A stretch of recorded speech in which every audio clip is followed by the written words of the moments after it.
Universitas Hasanuddin, Unhas, berperan aktif dalam menjaga ketahanan maritim Indonesia dengan mengadakan kuliah umum yang menggandeng PT PAL Indonesia.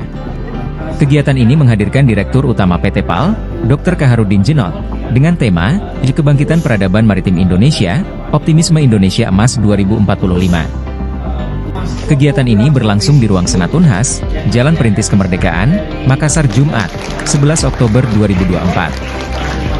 Dr. Kaharudin menekankan pentingnya peran Unhas dalam mendorong kebangkitan maritim, di mana PT PAL berfungsi sebagai pusat industri dan Unhas bertanggung jawab dalam pendidikan sumber daya manusia, SDM. Kuliah umum ini diharapkan dapat membuka wawasan mahasiswa Unhas dalam memahami dan mengkaji potensi maritim Indonesia.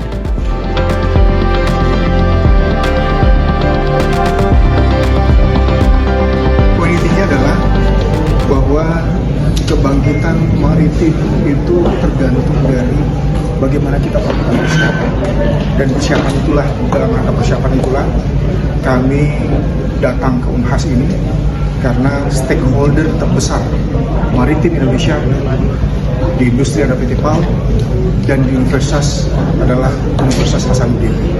Maka dua hal ini harus disatukan dan diimplementasikan secara nyata sebagai tonggak awal bagi bangkitnya peradaban maritim Indonesia.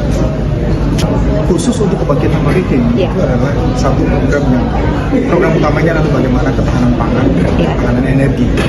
Tapi untuk dua ketahanan ini, maka maritim menjadi tonggak utama, tulang punggung untuk bagaimana bisa mendistribusikan hasil-hasil pangan ini dan hasil-hasil energi ini pada seluruh wilayah Indonesia.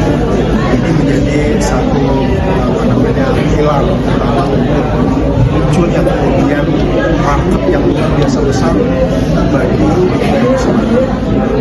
Download Tribun X sekarang, menghadirkan lokal menjadi Indonesia.